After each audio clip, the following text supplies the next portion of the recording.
Hello everyone, welcome to my new vlog. কক্সবাজারের আরও একদিনের লাঞ্চে আমরা চলে গিয়েছিলাম মেজান ডাইনে। এর আগে কখনো মেজান ডাইনের কোনো ব্রাঞ্চেই আমার খাবার ট্রাই করা হয়নি, এমনকি কক্সবাজারেরটাও না।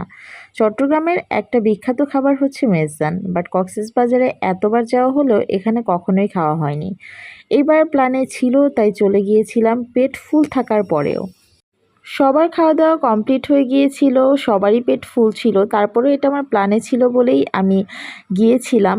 আর এইবার যখন কক্সবাজারে গিয়েছিলাম তখন ঘূর্ণিঝড় চলছিল, যার কারণে আমরা সব জায়গায় প্ল্যান মতো যেতে পারিনি। বাট এটা যেহেতু আমার প্ল্যানে ছিল তাই আমার যেই ভাবা সেই কাজ, এখানে খেতেই হবে।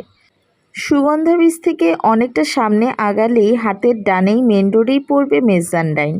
প্রথমেই এসে ওদের মেনুটা দেখে নিচ্ছিলাম। সবার জন্যই আমার অনেক কিছু অর্ডার দেওয়ার প্ল্যান ছিল, বাট যেহেতু সবারই পেট ফুল ছিল তাই আমি একার জন্যই অর্ডার দিব।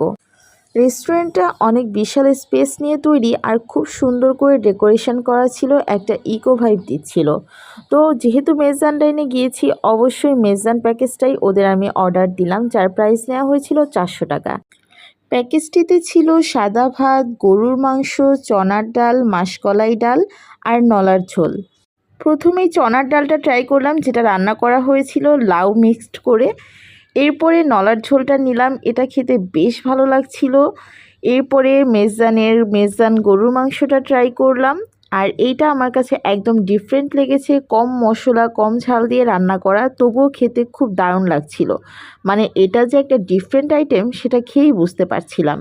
আমি ভেবেছিলাম অ্যাজ ইউজুয়াল গরুর মাংসের মতোই টেস্ট হবে, বাট এটা কিন্তু যেহেতু মেজান নাম ছিল এটার টেস্টও ডিফারেন্ট ছিল। এরপরে ওদের পুডিংটাও ট্রাই করলাম। So let's have the video, see in the next vlog, enjoy and take care.